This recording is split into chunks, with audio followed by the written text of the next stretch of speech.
It's hard for us to talk about money. We often squirm a bit, glance at each other, and muddle through most discussions about personal finance.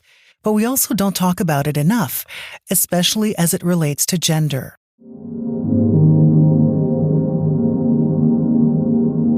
Kristine Beese is the founder of Untangle Money. The company's end goal is to teach financial literacy to women everywhere. Kristine's inspiration came from the glaring reminders about her gender that surrounded her at work. In both the engineering and finance sectors of the oil and gas industry, sexism was baked into workplace culture in different flavors and severities across different cities and sectors. Her day-to-day brought back memories as a young national figure skater. She remembers being consistently and superficially judged for things that had no bearing on her performance. Suffering multiple injuries and concussions, she's built a fiery sense of resilience that continues to guide her work at Untangle. Through it all, Kristine continues to pull back the curtain on gendered double standards, reaching deep into her engineering background. She knows how rare it is to find products and services that prioritize women in their design, and she knows how the standard of designing for men keeps these unsavory cycles of production in motion. You're about to hear Kristine's own experiences with sexism in the workplace, the different ways in which it can present itself at work, and how widespread sexism persists on both a macro and micro scale in our professional lives. I'm Catherine Vasilopoulos, and this is And So She Left, the podcast about incredible women founders and the wisdom they uncovered beyond the corporate world.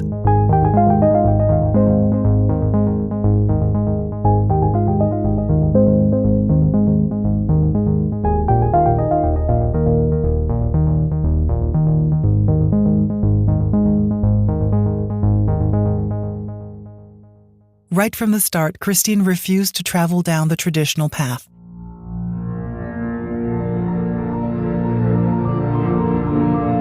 She started figure skating full-time after dropping out of high school, competing at a national level. I think once you've strayed from the traditional path, it gives you permission to do so again. So I think it really set me up for this sort of entrepreneurial journey later on. The concussions and other injuries she sustained as an athlete have caused her joint pain and short-term memory loss, which she's actually taken in stride. It made me reflect upon the unintended consequences of the outcome. From there, Kristine went on to acquire an MBA in engineering, which she put to good use, going into oil and gas. But lately, she's been reflecting more and more on her time in figure skating. I built skills along the way, and the toolkit that I bring to the table now is probably perfect for where I need to be, it's a really neat moment. And it all started with, as a skater, and they say it takes about 1,000 attempts in trying something before you can actually land a jump or a skill. And with pairs figure skating, you find the biggest man you can, the strongest man you can, to skate as fast as both of you can together. And he wants to throw you as hard as he can into the air. And then, 1,000 times later, if you're lucky, a little bit less, but all of a sudden you're standing. And I see so many parallels to that in entrepreneurship. Yes, absolutely. I can't think of a better analogy to being an entrepreneur. I think you're like this is the golden example of it. Try, and you're probably going to stumble or fall. And then the one thing that you change, it could be microscopic, and then it gets you to that level of success that you're looking for. And you've developed some really good resilience skills as a result of trying and being in these high performance environments.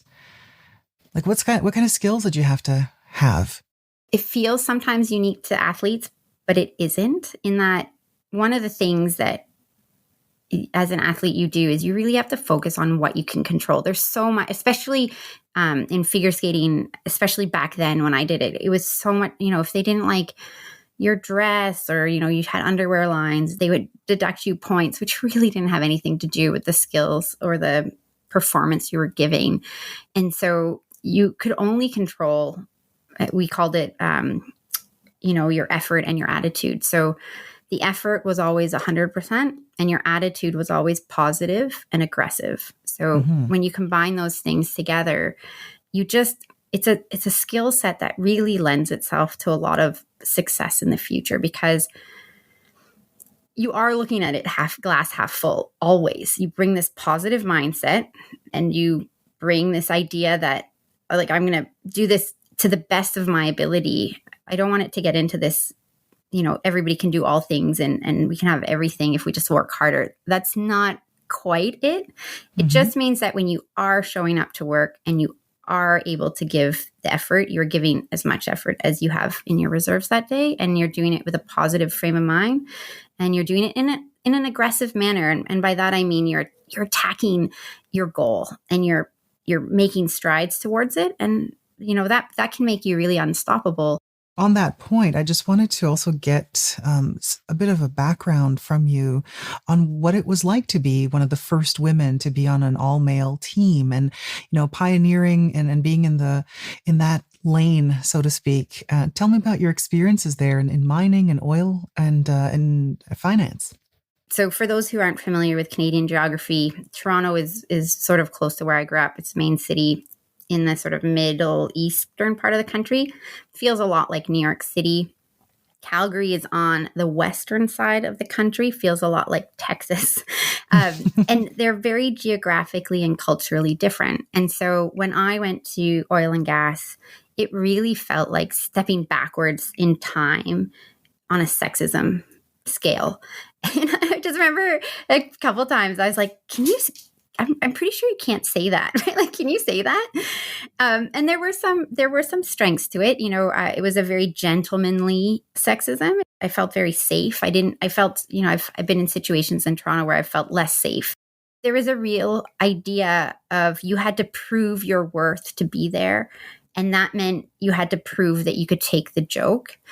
And I get that it's important to be able to laugh at yourself. But when sexism or any of the isms are the root of any joke, eventually you get tired at laughing at your expense when it doesn't go backwards as well. Right? Right. There's not the equivalent sexism that you can then make a joke back so that it feels equitable and fair. And I think the power dynamics, when you layer that on as well, it makes it really challenging. So that was just getting into oil and gas. And then I came back to Toronto and I got into capital markets, which is really seen as the Wild West of finance. And they call successful people in this field big swinging dicks. You have your rainmakers and your big swinging dicks. It was almost as if they looked at oil and gas and were like, hold my beer. You think that's sexism? And they just took it to a new level. And by that time I was getting older. I'd been successful financially. And one thought was, when does this stop? And it seemed like the answer is never. And, everybody said, it's so much better than it used to be. And I'm like, well, it's great. It still sucks. Right. I'm thinking about the term you used, and all I get is an image. Like when you say gentlemanly sexism, what is it? It's men in suits with cowboy hats, but they're still giving themselves the right to be crude. I mean, yes. Yes. Yeah. So, and they do wear the cowboy hats. They generally wear jeans, and they just make lewd comments, or they comment on your appearance, or I would say it's wholesome sexism, kind of like the kind when you think of back in the day, where you're underestimated. Like, hey, little lady type thing? Yeah, but they'll open the door for you, which is, so that's nice. Right. And they'll make sure you're protected when you go out, and that, but it also very chauvinistic. Oh, here's a great example. When I went to the field, which is, normally in the middle of nowhere, and it's a bunch of trailers that serve as offices. And I went into the operator's room. I'm wearing the same gear that they do. So Nomex, hard hat, steel-toed boots. You walk in and there's naked women or provocative women on the walls, right? Calendars, posters, what have you. And the difference between oil and gas and finance was this. You walked in the next day, or the second you turned around or you left, they took them down. They were apologetic that you had to see that. Whereas in finance, they're like, does this bother you? This shouldn't bother you. Why? You need to just focus on the job. and they'd like almost rub it in your face that they were allowed to say whatever they wanted. And could you take the joke? Were you a good cultural fit? And I recently talked to someone who I knew on the trading floor, and he's like, it's just no funny anymore. You can't say anything. And I was like, but do you feel that you made a difference? Do you feel like by you being there, it No. maybe moved the needle a little bit? No? No, I don't think I moved the needle at all. I think I ruffled feathers. I'm slightly autistic. And so sometimes things fall out of my mouth. And I think I was just a thorn. It bothered people. And I think, when I talked to this gentleman who was, a friend and a colleague, when he says, we can't have fun anymore. I'm like, yeah, but if I was your counterpart, I'd be having a better time because I wouldn't feel like I had to diminish myself to 30% just so that we could be colleagues and shove myself into this little acceptable box of what you're allowed to be as a woman on the trading that's floor. A good point. Well, that's it. Sometimes when people are poking fun of or they're making jokes, it's at the expense of someone else. When I sat on the trading floor for interest rate swaps, they had a recurring joke about rape. and it was just not funny ever, and that's what I mean. And so, it was just untenable after a while. I didn't want to be there anymore. I was lucky that I was transferred to the UK shortly after, and I didn't have to decide if I was going to stay in the trading environment. But interestingly, I was an excellent trader. They give you some money to trade. I always did well with they call it prop accounts, my training accounts. So it wasn't performance on the job, but it was a lack of cultural fit. You really need to ingratiate yourself on the floor because everybody's busy and everybody is stressed. You're working with billions of dollars. So they called it yards to take some of the mental anxiety around it out, to use different words to trick yourself into thinking it's no big deal. And they're stressed. They want to encourage people that they like, and those people often look a lot like them and are more often than not male and are able to laugh along at the jokes.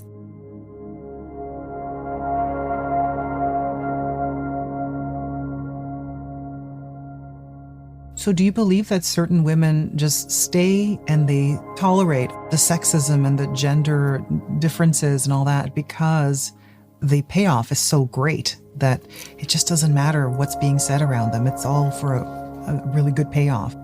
Yeah, I think partially. I also think partially there's an archetype of woman who it doesn't impact the same way. They just are able to not take it as personally. I do have quite a lot of incredibly impressive, incredibly talented, incredibly successful women and friends who are still in the industry, and they're just able to make it work for them. It's just that I think there aren't as many women who fit that archetype and can conform themselves to that idea of who can be successful in that environment as there are men. And I think that's because of the power imbalance and because of the sexism. So, and I think that's why we see numbers sort of plateauing across industries, across the board at sort of 20-30% women representation, because I think that is the limit of that style of person. Well, that's it. The level of tolerance is different for certain levels of language, and maybe you're able to compartmentalize that. Okay, well, this behavior is expected, and therefore I know when it's coming, and therefore I can just ignore it, or whatever the coping mechanisms are. But in order for them to survive and thrive in that kind of environment. And speaking of statistics, tell me about the book that you read called Invisible Women. I'm very curious about that. Yes, Caroline Criado Perez wrote Invisible Women in 2019, and the Financial Times and McKinsey Consulting called it the business book of the year for that year. And it was a woman introduced it to me, and she looks at the unintended implication of data bias in design. And so what she means by that is when you look at the data and you sort it by gender, all the examples she uses, you'd see two distinctive peaks that you would design around, and they're not the same. But she argues that we undersample women and has the data to back it up. And so we only end up designing around the male peak. Snow clearing, car design, health implications, it's fascinating, all the different impacts that it has. But the one that really struck me as an engineer was she looked at car design and safety. And one of the outcomes was a 5-star safety rating for a car would only have a 2-star safety rating if a woman is in the chair and the chair is in a different position than the standard. It was seen as an atypical seating orientation.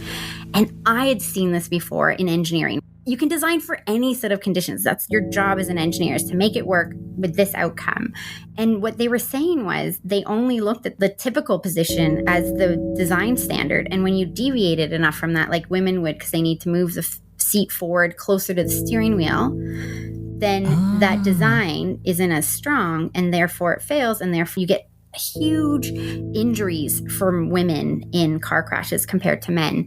And it horrified me, because I know as an engineer we can design to anything, and it really bothered me that we inadvertently picked men as the only thing that we designed around, and we never looked at the average woman.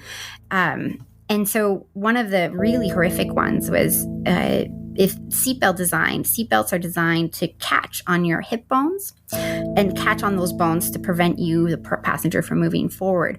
But women's hip bones are wider, and so they don't sit as prominently up, and the seatbelt doesn't catch on them. So instead it catches on our spine, having already then severed through all of our major organs. And it's a very common injury. Oh my goodness. And it just changed the way I saw everything, the way the world is designed. And so when I was looking at women and money and who we've designed finance for, we've inadvertently designed it for people who have money. So we've designed it for the wealthy. And who has money? It's mainly and overwhelmingly male. Men control 70% of the wealth globally, and women control 30%. So when you're designing something, you're going to design it for the people who can afford it and for their typical life. And women's lives are atypical in that design. And that book, I nearly threw it out the window so many times. I was so angry, but it is paradigm shifting. And I encourage every listener to read it. It's called Invisible Women, and it's fabulous. It's a little statistics heavy, but I can imagine that this now played a huge role in your quote unquote "and so she left" moment, which is to then jump into what you're currently doing. Am I wrong? I don't know. No, that's exactly right. I don't think oil and gas does any great things to the world. It was part of my discomfort with that industry. And then I'm not entirely sure finance is doing great things in the world either. And you get to a certain age where you really want to have a positive impact. Especially as I became a mom, I formed some really close and deep friendships with fellow moms. I think really reconnected with my feminine side and the part of me that felt like a woman. And you hear story after story, even on this podcast. And eventually you think, I want to put my brain and my skills and my attitude and my effort towards something that improves our collective experience, because I'm at a place where I'm able to, and it's going to fill me up on the inside. I perked up when you said that, because I'm really curious to know if when you were in your more like engineering and finance mode, it made you feel less feminine. And now that you're in a more maternal role, that shift you back into your more feminine side. I'm really curious about that. Yes. I grew up in the age of the cool girl, right? The cool girl, she ran with the boys. She took the joke, the one that could get along. And then I was really strong at math and science. So they were highly male dominated. I'm a people pleaser. So it was incumbent upon the woman or the girl in growing up situations to change her attitude to appease the patriarchy. And simple example of, well, what were you wearing, right? That was a really common question when people talked about inappropriate comments or touching. And so you do sort of shut off your femininity, and you do sort of, I remember thinking, I'm just not one of those girls. And when I had the opportunity to make some really deep friendships with women, I realized I wanted to be one of those girls. Those girls were strong, powerful, life-giving, deep-thinking, interesting, lovely individuals who all were suffering in a similar way that I was, and some more than others. And I just think that as a society and as people, we can do better. And I want to add to that.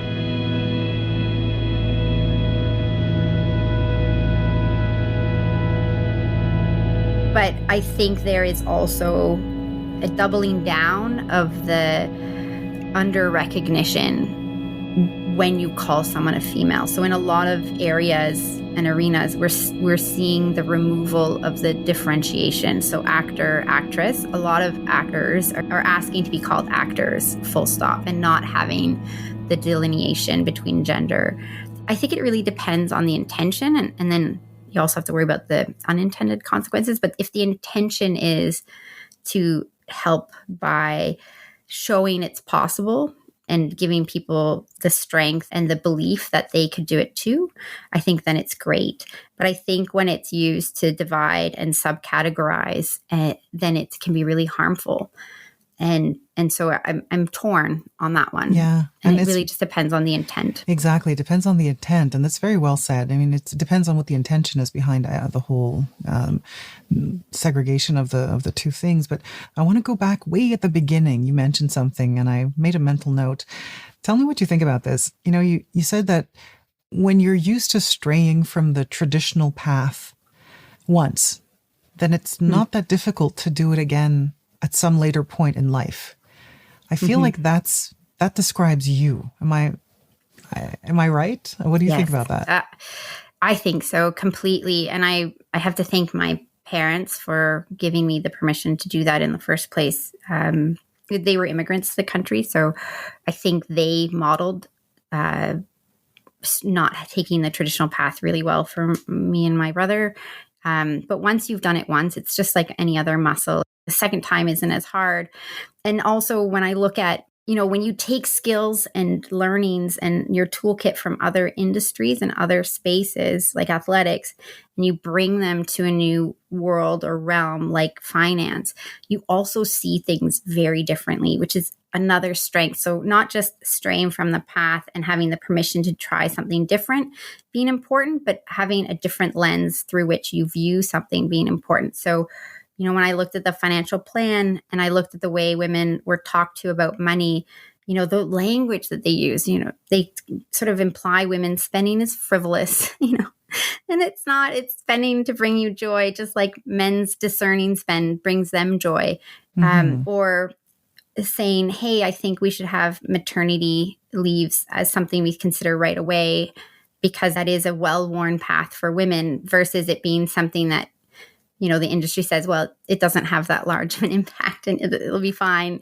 You really see things differently, and having that permission to be different, I think, is the pebble that starts the giant snowball or the pebble that starts the avalanche. I would recommend to listeners, try and find something that is small that you can maybe break or do differently. And then you realize it's not critical or it can be done a different way. You said something too about how we talk about money to women versus men. And in your current company, Untangle, I'm curious to know how that impacts the way you operate and how your mission is to then provide a proper portfolio to about, what was it, the number, 1 million women across Canada? Yes. And this is another example of where we fell down the first time because I was trained by finance, right? With the traditional classic structure, and have this notion that you should put enough money away for you to retire and then you can decumulate your wealth. It's a very North American or Western concept as well. And I really brought that to the table originally. I was fortunate enough to be called in by some of the people I was working with that, saying even having that as a target of what I need to save or, have at retirement feels like a judgment of me. What if I don't want to do that? And it was really hard to sit with that and unlearn some of these notions and to realize that your education had an implied judgment to it. And so how do you walk that back? And so, instead we show, if this isn't something that resonates or these trade-offs don't work for you, here are some other ones you can make that can get you to the same spot. So you can work later, you can we call it the Golden Girls lifestyle. So you can have roommates in retirement to lower your cost of living and lower your needs. And we just had to come up with, we just had to come up with different ways to solve for the end goal. So it's like finance told me your car seat had to be in this position. And I really got to kind of stretch that and say, well, what happens if I'm sitting closer to the steering wheel with my money? How can I then rebuild this so that works too? And so when magazines talk to men about money, the words we see are aspirational: buy that car, buy the luxury watch, buy the scotch, and then empire build. There's a lot of language around that. It doesn't resonate with all men, but that's the language that we see in a lot of male-oriented publications. And then when you look at female-oriented or women-oriented publications, it's about stretching the dollar, managing a budget, volunteering your time, and then giving your money away. And those are two very different financial archetypes. And when you take, I had the experience where I worked with a financial professional early on, and I was still waitressing at university. And, he kind of like made an offhand comment about the fact that I shouldn't spend money on my nails. And, it was that whole trope, like, if only you didn't have the coffee, you'd have enough money for retirement. And he's like, kind of like, how much are you spending on your nails? And a few things hit me at that point. One, I was serving people food, and I had there's a clause in my contract about appearance, like you had to come at a certain standard of appearance, and I don't remember what it was, but that's probably pretty sexist in and of itself. So he was telling me something that would probably limit the amount of tips I'd get in and limit the comfort or service that I could provide to my customers. And he also made me feel like my spending was frivolous. And it never left me. Societally, we call women spending frivolous, and we call men spending discerning, even though when we look at the research, we spend pretty similarly in the amount of money we spend wants versus needs when you break it down that way. So it was amazingly creative and hard and difficult, and we definitely failed the first time we went out, but I think we've landed it now where we balance your spending and we ask you to find joy with your money, and we don't label it anything. And so that was a really neat solution that we came up with, and I really enjoyed that. Find joy with your money. Yeah. It's true. I mean, yes, maybe that extra coffee, the $4 or $5 could have gone towards a retirement fund, but money is also there to be spent now. Yeah. You can't just be saving all of your money. Yes, you can have a percentage of it that you're judiciously putting aside. Yes. But that shouldn't change the fact that you still have to live today. And it actually goes beyond that. It's interesting. The research, and this was done on middle income individuals, when we didn't have a certain amount of money that we could spend on the things that we needed. So I don't mean needs as in housing, shelter, food, but that brought us joy. We actually as humans will go into debt. So we need a certain amount of our money to spend joyfully to make it worth going to work all that time. So the things we want, the things you want, not the things you need. Yes. Otherwise you will take on debt. So we really want to encourage people to spend money where they find joy and try to get everything else free or cheap.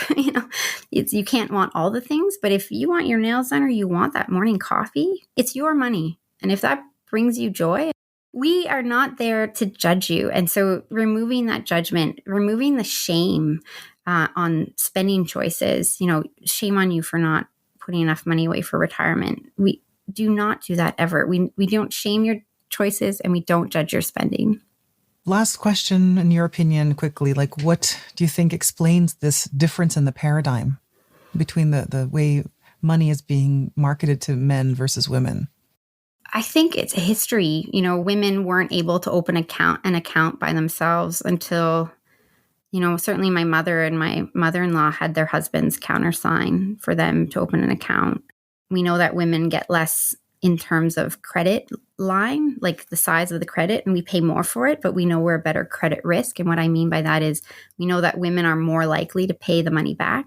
So that means that the credit score design does a really good job of predicting if a man's going to pay back, but it underestimates if the woman's going to pay it back. So that's, a design flaw there. And I think that we weren't able to have property, and we were property for very, I think people forget how recently some of these changes have been made and how long a legacy some of these things that we use as tools have been around, and how difficult it is for companies who have done things a certain way for a certain amount of time and have 80% of the, if not 80, 90% of the decision makers not really understand the lived experience of what it's like to be different. I think it's going to take a really long time for them to be able to have the humility and the curiosity to change some of those things, because for them it's worked for so long and it's been so successful that they haven't needed to offer something else. And I think it's also risky, right? I think when you have a product made for a woman, we get this all the time. Did you pink it and shrink it? Or are you implying that I can't understand the numbers? And I say, no, not at all. We are going to talk to you and paint some pictures for you and translate finance into images that you can understand if you don't have a financial background. But we're actually going to go further in some ways than the finance industry takes you, because we want you to understand more fully the choices you're making, so that we're not telling you what you need to do. We're helping you figure out what will work for you. So some of that judgment removal meant we actually had to do more education to get you to the end point. So I think it's history. I think it's the people making the decisions being a little bit, having some blind spots. And I think women aren't used to asking for what they need because we've been told not to for a long time.